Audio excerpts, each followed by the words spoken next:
you can either build your company with Velcro, and by that I mean, it will stick fast. It might be convenient. It might work until too much pressure is applied, and then it will kind of come apart, and that's when people leave. Or you can spend a little more time and a little more effort and build it with glue, right? And it takes time and certainly requires chemistry, but when things get messy and things blow up, it holds. At Inspiring Change, we help our clients build work cultures that bring out the best in their people. We created this podcast to share real stories and insights from those who are shaping better workplaces every day. So grab a cuppa and pop in your earbuds. Wherever you are, you're very welcome to the Building Better Cultures podcast. We're excited to have you with us. Hello there, and welcome to the Building Better Cultures podcast with me, Scott McInnes. Really, really nice to have you. Thanks for joining. Before we get into my guest today, just my usual broken record, I know, ask of you, lovely listeners, please, if you get 20 seconds, 30 seconds, as you're listening in whatever app you're using, just give us a rating and a comment. Really, really helpful to get the podcast out there. And then in return for you, hit the follow button in your app. And that means that any of our new or updated pods will simply land directly into your feed. You don't even need to go looking for them. Today's guest is from across the pond. Stephen Baer is the founder of Engagency. And Stephen's work is all about strengthening, very much like our work actually here in Inspiring Change, all about helping to strengthen employee engagement with a view to, I suppose, building trust among customers, which I guess in turn will drive higher organizational performance. Stephen's also recently written and released a book, Stickology, How to Build Unbreakable Connections with Employees and Customers for Life. He also has his own podcast, which we'll stick a link to in the show notes for after. And I guess for Stephen, I mean, certainly from having read much of what was in his pre-read, the $1 million question is, why do people stick with companies or walk away? Stephen, you're very welcome to the pod. Well, thanks for having me. I'm very excited to be here. And it's obviously a topic that seems to be a passion for both of us. So it should be a good conversation. Yeah, definitely. So look, let's start with that $1 million question. Why do people stick with companies or walk away? Well, let me just say, actually, I think it's $1 trillion question. And, the number is $8.8 trillion of lost engagement every single year due to quiet quitting, or Gallup poll shows that 79% of employees are disengaged. So what's making the remaining 21% stick around? I think it really is human nature, right? And I think about companies that kind of set up how they're going to get people to stick around, and you can either build your company with Velcro. And by that, I mean, it will stick fast. It might be convenient. It might work until too much pressure is applied, and then it will kind of come apart, and that's when people leave. Or you can spend a little more time and a little more effort and build it with glue, right? And it takes time and certainly requires chemistry, but when things get messy and things blow up, it holds. And so, the companies that are doing a really remarkable job of prioritizing their people, and I don't just mean, on paper or on a wall, but really prioritizing their people, prioritizing their middle management to make sure that they are empowered and learn how to help those below them and, and really grow those below them. Those are the companies that are winning. And everyone else is taking shortcuts, and they might hit a quarterly number, but they're often getting leapfrogged by the companies that are taking care. Let's talk about that Gallup stat that you called out there, that 4/5 of people are disengaged and only 20%-ish are engaged. That number hasn't really changed in all the time that I've been running Inspiring Change, or even the years prior to that. Why is that, do you think? What like we talk about engagement so much. People like you talk about it. Millions of people are talking about it all around the world. There are engagement plans and engagement surveys and staff surveys and everything else. But that number isn't shifting. In fact, arguably, I think it's getting worse. Yeah. Well, it is getting worse. What's going on? So as I look at it, I think that there are three really important components to any business's success or failure. One is to define a purpose that everyone can believe in. The second part is to have a strategy that everyone can commit to that relates to that purpose. And the third one is developing your people. And you can't out strategy a lack of purpose, and you can't execute any of the above without great people. Where I think most companies fall short, and why I think that there is a tremendous amount of disengagement, is that middle management layer, which is so critical, is not fostered. It's not grown. And in fact, 60%, according to Gartner, 60% of new managers fail within 2 years because of insufficient training or lack of leadership skills or inability to delegate or, poor emotional intelligence, you name it, right? There's a laundry list. But that layer is so critical because there's the old saying, people don't leave companies, they leave their managers. And if you're not going to invest in that middle layer, that's going to help connect the dots between what the boardroom says is our purpose, our vision, our mission, and what our people are doing every day to understand how they fit into that. And you're not going to build that layer to help grow those people day after day, then you're going to lose them. Little things, right? We talk about how especially younger generations expect consistent feedback. So an annual review, that's not going to do it, right? You need to be giving them feedback daily, good and bad, but constructive nonetheless, to make sure that they understand where they have opportunities to succeed and what things they need to do to get there, and make sure that they feel like they're taken care of, right? So I think that's a big part of it, Scott. If I look back to the conversation I had with Madison Grimsby from Gallagher in episode 150, we kind of dissected a little bit, and there was a huge amount in the report, but we dissected Gallagher's State of the Sector report, which was released just there recently a few weeks ago. I've probably been looking at that report similarly to Gallup for 10 years, more than 10 years, 15 years. And forever, it has said exactly what you said there. Fundamentally, our middle managers are really, really important when it comes to sense making for the organization, when it comes to driving engagement, when it comes to really effective communications. But only something like 1 in 5 companies was actually investing, putting money into helping their leaders be the best they could be at doing that. What is going on? Like, why aren't companies putting their money where their mouth is? Or why don't what's your take on why organizations don't see the benefit of that enough to warrant putting money into it? Yeah, well, I have a few thoughts on that, Scott. I think the first thing is that, many people who make it into managerial roles, as you and I know, are great performers, but that does, individual contributors. But that doesn't necessarily mean they're great managers, right? Just because you're a great individual contributor doesn't mean that you know how to foster that same behavior or output in people who are going to report to you eventually. So I think that, often companies make the mistake, and, it's a understandable one, until it's made over and over and over again, right? But the mistake of saying, well, this guy or gal is a great contributor, they'll be a great, manager, they'll get lots of people like them.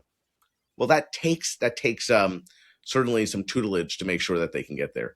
I also think that many companies are pressured right now to take some major shortcuts. I think also there are generations that are still in leadership that have the mindset of what the top says is what the bottom does, and they don't need to be fostered. They don't need to be taught. They don't need to be trained. They don't need to be, their hands don't need to be held. And the reality is that, one, I think that hierarchical approach often doesn't work in today's day and age. Younger generations are a lot more vocal than, previous generations have been. And younger generations want that feedback, and younger generations want to have a voice. And so, there's certainly some things that are competing with each other here, if you will. Yeah, and we definitely, I think those newer generations, and it's really hard not to generalize, but I think they want different things from work. They want different experiences. They do want that purpose alignment. They do want that value alignment, but they want to make sure that they've got all of that and then move on after 2 years. And I guess that can be very, very hard. Yeah, that can be hard to drive that level of engagement then if you've got people moving on all the time. But I guess companies have to suck that up, right? Well, I think they either have to suck it up or they have to rethink about their culture and how they're going to build it so that people don't want to leave in 2 years. I often take the Think Different ad campaign that Apple had in Apple. the early '80s, and I really actually think it's so applicable to how we treat our employees. Right? It's a tribute to the crazy ones who think different. Right? And while it's a marketing campaign, it could certainly be used as a playbook for how to run a company. Honor individuality, celebrate curiosity, question norms, encourage dissent, expect breakthrough ideas, right? And you're basically saying, look, to all of your employees, I give you agency. I'm going to show you what I want to build, and I'm going to help you think about how you can contribute to that build. But I'm also going to step back as a leader, and I'm happy to meet with you. I'm happy to encourage you. I'm happy to give you feedback. But more importantly, I'm happy to trust you. And when people feel trusted and people feel empowered, they rise up, and they fight for the businesses that are giving them that. And the ones who don't, they're happy to go leave. And so I to me that feels like an easy decision for any company to make, because the results often pay for themselves. There was a Great Places to Work study that talks about companies that do just this, right? And the three stats that I always return to is the companies that take that approach, that really focus on their people, empower their people, train their people. They see 8 times more revenue per employee. They have 1/3 the amount of turnover, and they outpace the S&P by 3.5 times. So look, I've run 2 companies as a leader. Why would I not take that approach? Why would I not, think about that as my first and last way of doing stuff? Because when my people feel empowered and pleased to be there, they're going to outperform anybody. Yeah. And trust is a massive thing. I was actually only doing a workshop over the past few days with a client, and we were talking a lot about Lencioni and the 5 dysfunctions of a team. And of course, anybody who, if you don't know that model, go off and have a look and read the book. It's a really, really good book, written as he calls it, as a leadership fable. But the very bottom of that pyramid of his model is trust. And he basically says you can't have conflict, commitment, accountability, and high performance unless you've got trust. And I think what's really interesting, and I agree with you, Stephen, those leaders who trust their people to get on with it, who can set a very clear North Star, a very clear direction, can take that strategy, can sense make it into something and make it relevant to their teams, and therefore give the team something to be all pulling towards. I think that's brilliant. And we can give trust, but I think staff, people, employees in organizations have to believe that they are trusted. And my sense is that often people don't see that. They don't see that people are trusted. And therefore they kind of go, well, I could take a risk. I could try and push things forward, but actually it might go wrong. And therefore I might not bother. I worked for a big organization for a few years. And I remember one of the CEOs standing up and saying, look, it's good that people fail. We want people to fail, because if we're not failing, we're not trying hard enough. And everybody in the audience was going, yes, absolutely. But in their head, they were going, but not me, somebody Well, else. I love WD-40. The way they approach stuff is there's no failing. It's a learning moment. And if we treat it like a learning moment, in fact, that's the origin of their business, right? The reason they're WD-40 is because the first 39 times it didn't work, right? And they finally got to the formula that worked. And so that is at the I didn't know foundation. that. That's brilliant. Yeah, and that's at the foundation of the way that they think about stuff, right? We're always going to learn from our failures. In fact, I come from, prior to starting, my own businesses, I come from the video game industry, and I love video games because why do people stay in front of video games and fail over and over and over again? Because they're safe places to fail, and you learn each time, and you try it a different way the next time because you learn what doesn't work.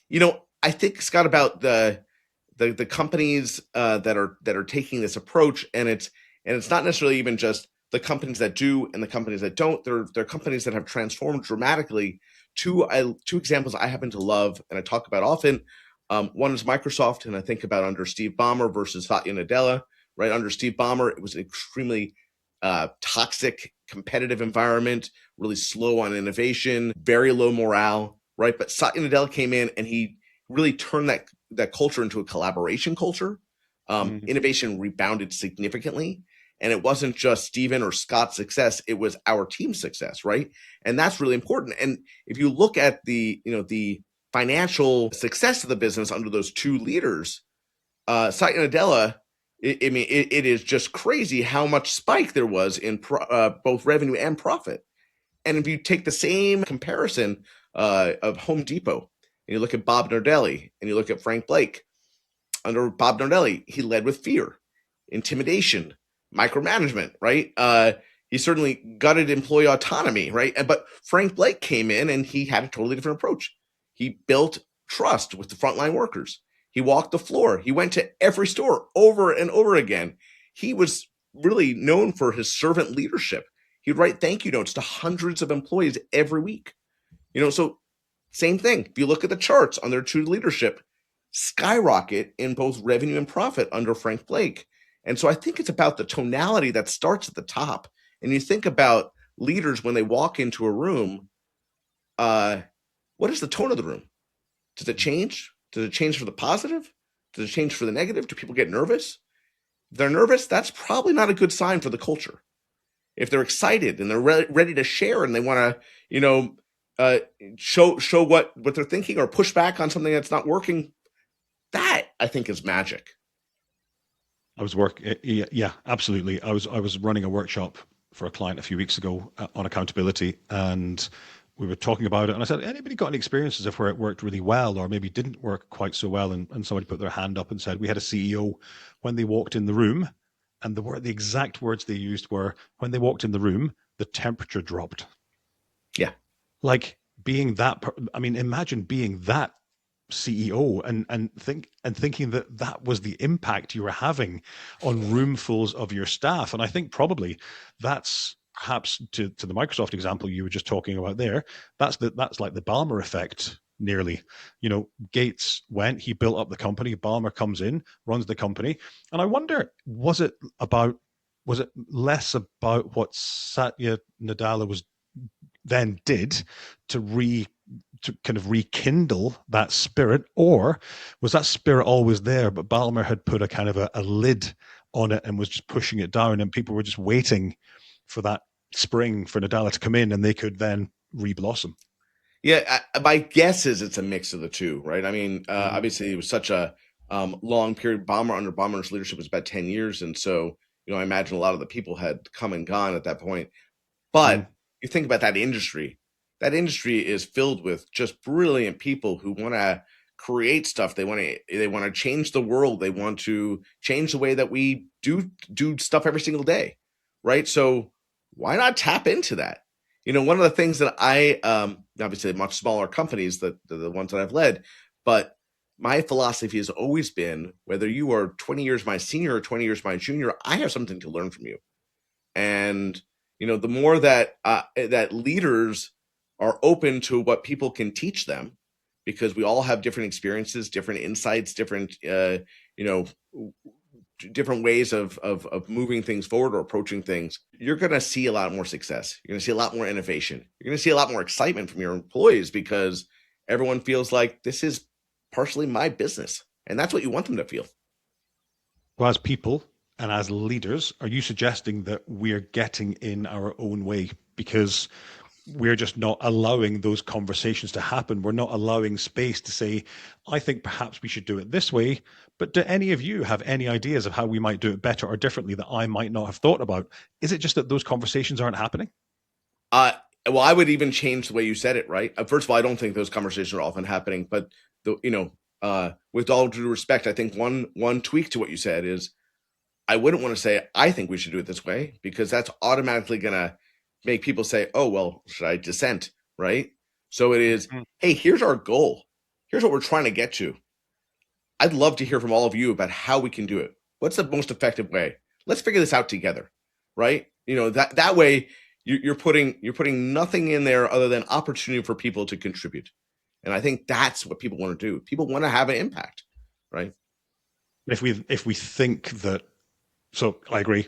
If we think that what we need to do first of all, though, is make sure that we've got a really clear, and you said it earlier on, purpose, strategy, and then developing our people. For me, having that really clear purpose, but having a strategy that people care about. Because often, Yes. so often, and we see this all the time with our clients, strategies are just boring because they're not written for the average employee. They're written for boards or regulators or shareholders or whoever. They're 90 pages and they're written badly. How do organizations go about actually communicating their strategy in a way that makes people want to care? Well, once again, I think it's that middle management that's critical, right? They're the ones who I think can most effectively uh, connect the dots between that mission, vision, purpose that's up top that maybe came out of a boardroom and what's actually going to happen down below. What's the strategy? How are we gonna accomplish this? And by the way, it might be accomplished very different in the finance department versus the marketing department versus the sales department. Um, there are those three stats, right? Going back to having a great purpose, having a great strategy, and having engaged people. And so I love the comparison when you think about scenario one, where you might have a score of 100 and an absolutely amazing purpose, and it may be an 80 for your strategy, but you have really poor employee engagement because that middle layer hasn't engaged them to participate, and they call that a 30. If you multiply all those, you get 240,000.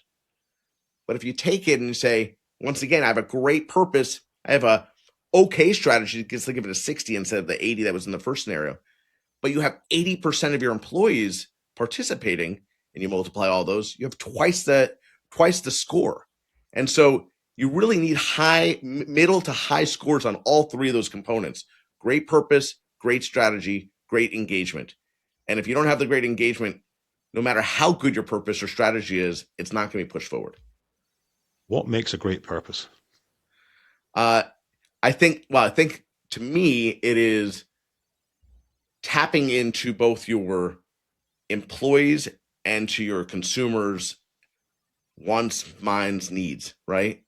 So it's funny. I think about the brands that I have stuck with for years and years and years, and they're the ones that I can relate to, the ones that stand for something that's special, uh, and it makes me come back over and over again.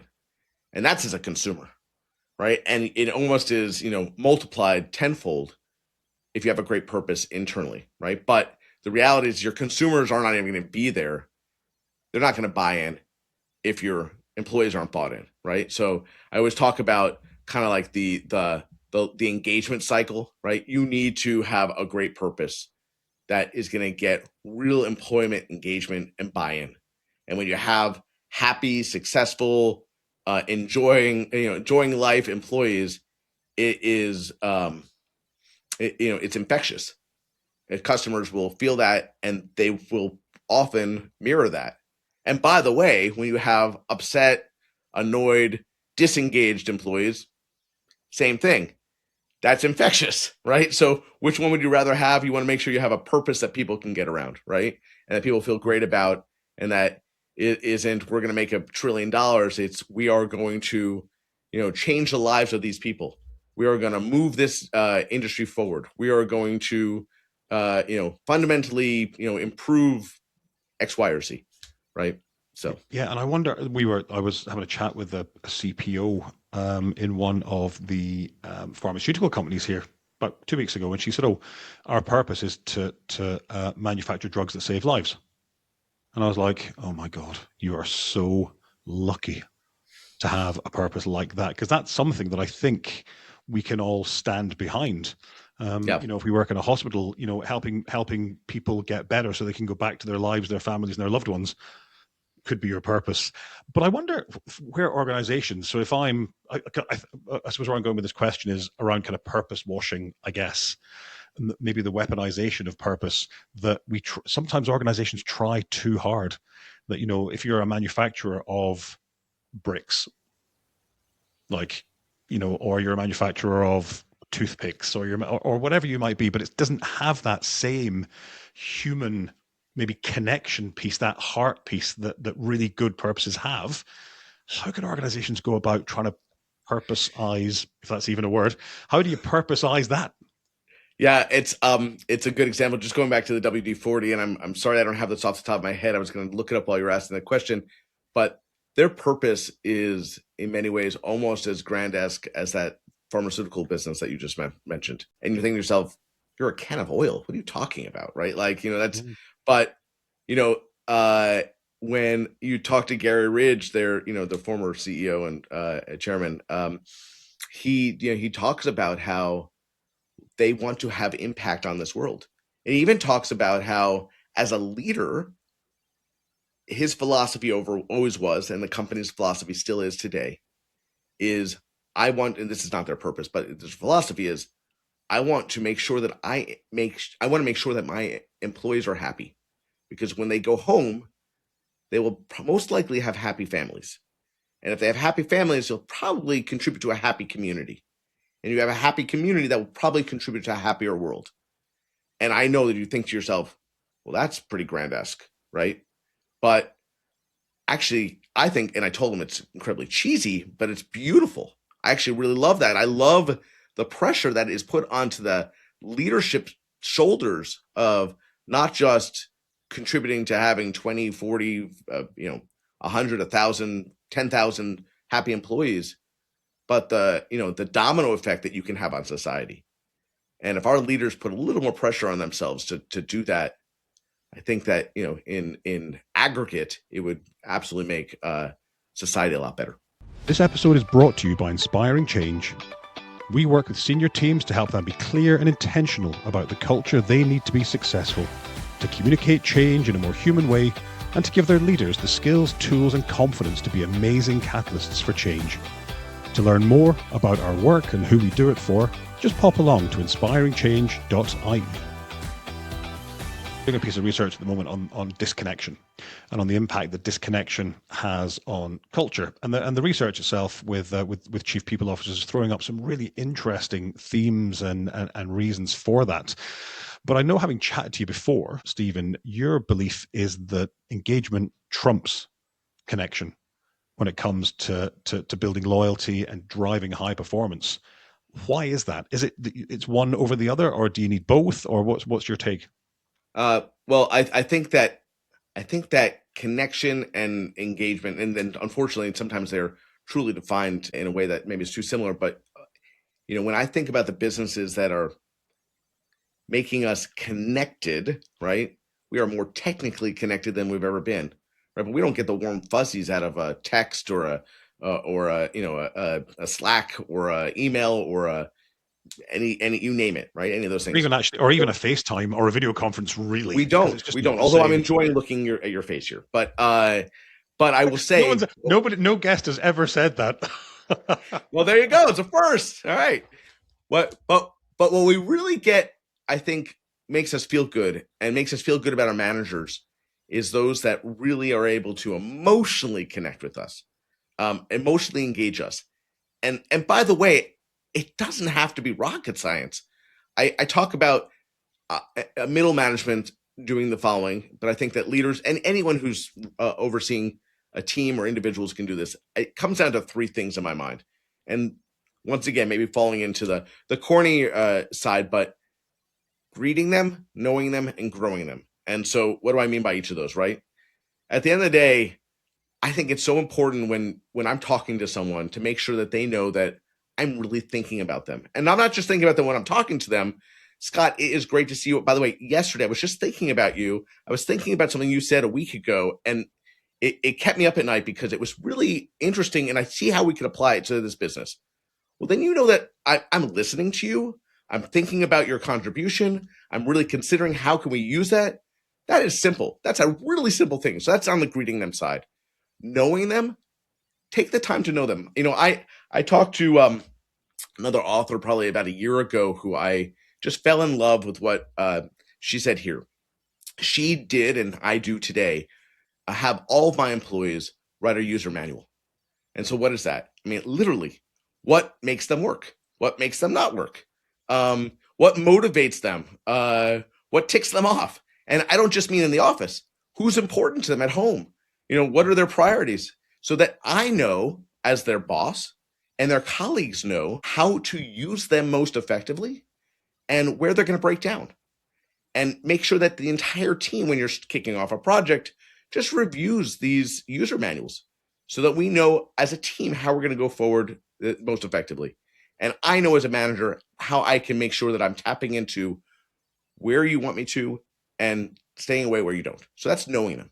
And the last one is growing them, right? And this goes back to what we were talking about earlier, but there is a gigantic disconnect between the mission, vision, purpose that is determined in the boardroom and then what people do on a daily basis. So grow them. Help make that connection between this is the big picture. This is what we want to accomplish. You're amazing at this. This is your job. Let's make this your KPI for this quarter. Let's really dig in and do that. Let's meet once a week. Let's think about how are we doing this. Let me help you. Let me coach you. Let me also get out of the way so that you can just do it. If you want feedback, I'm here. Greet them, know them, grow them. And no matter who you're managing, I think that those three things are critical. Yeah, brilliant. And really simple. Really, really simple. What do we do about the people? And we know them. I suspect you, from having chatted to you for half an hour, Stephen, I suspect neither you or I are these people.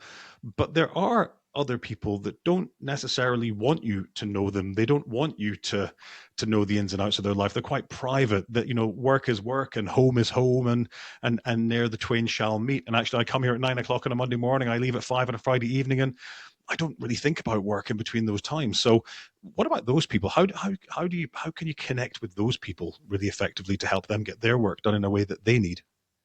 Yeah, I do think that you can still accomplish at least the minimum viable product there with making sure they understand the big picture and making sure that you understand from a professional standpoint what they like to do work wise, where they shine, where they're nervous, right? If you don't want to tell me about your husband or your kids, I get it. That's your business. But while you're here, let's make sure that we are growing you and we are leveraging the things you like to do, and we're not asking you to do stuff you don't like to do, or if we are, we're doing it with good reason that we both agree on, right? And so I think that's just important, having at least a slight conversation there, within their comfort zone. I think it just highlights as a leader your level of empathy. That whilst we're making, you know, everyone else fill in these user manual forms, actually you just might not, we might do that on a day when you're not here because I know that you're not comfortable with that stuff. Tell me this. When I think about sense making and I think about how we bring strategy to life, of course, I think for people that like you and I that do the work that we do, storytelling is a big part of that, is creating stories and building stories and telling stories. What's some best practice that you've seen around that? First of all, I agree with you. One, I think it's about celebrating those within the organization that are bringing forward what you want to, right? So it takes a village, and I think every single time you can celebrate John or Mary, who might be super junior but contributed to a project, let's talk about what they did. And by the way, let's give them some applause, and let's give people reason to think that, oh gosh, I see management's looking out to see everyone's contribution. I want to be spoken about. I want to be celebrated. So I think that's first part of it. I think also the more that you can really show the customer impact and talk through the success stories, not just inside your four walls, but what you're hearing from outside, the more that you can draw that connective tissue between what you say and what you do, and how it impacts people both inside and outside your walls is important. Every company has dozens, hundreds, thousands of stories to be told, and everyone who's contributing deserves to be recognized, celebrated. In those customer stories, marketing has drawers full of them, but they're rarely, in my experience, handed over to internal comms so that we can use them internally to really start to drive, recognition, to really start to drive pride, and ultimately, I guess, drive engagement.